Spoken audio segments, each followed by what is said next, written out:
खास गरी शिक्षामा राजनीतिकरण हटाउने, शिक्षामा भएको जुन राजनीतिकरण छ, राजनीतिकरणले चाहिँ जुन विश्वविद्यालय को शिक्षा, विद्यालय शिक्षा र सिटिभिटीको व्यावसायिक तालिम होइन प्राविधिक शिक्षा को जुन अस्तव्यस्तता छ त्यसलाई चाहिँ एकदमै सफा चट बनाएर त्यसबाट चाहिँ अब आउने भविष्यका जनता हाम्रो कर्णधारहरूलाई चाहिँ राम्रो शिक्षा दिने त्यो चाहिँ गरिन्छ।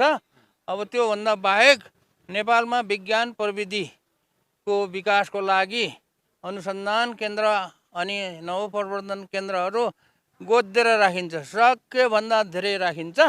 कसैले वास्ता गरेन भने पनि मैले चाहिँ त्यसको लागि चाहिँ मरिमेटेर चाहिँ लड्नेछु, अरू कुरा थाहा छैन। अब हेर्नुपर्छ भविष्यको कुरो होइन, नयाँ कुराहरूमा अब आइपरेपछि भन्ने कुरा हो, आइ नपर्दै त्यसको बारेमा म केही टिप्पणी गर्दिनँ।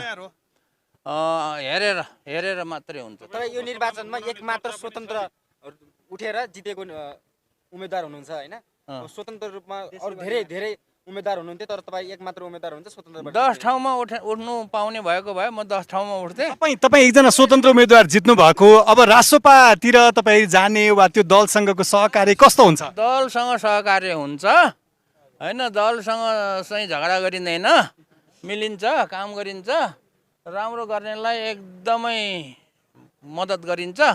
कोही नयाँ कुनै अब बदमासीहरू गरे कुनै दलले भने चाहिँ खबरदारी पनि गरिन्छ।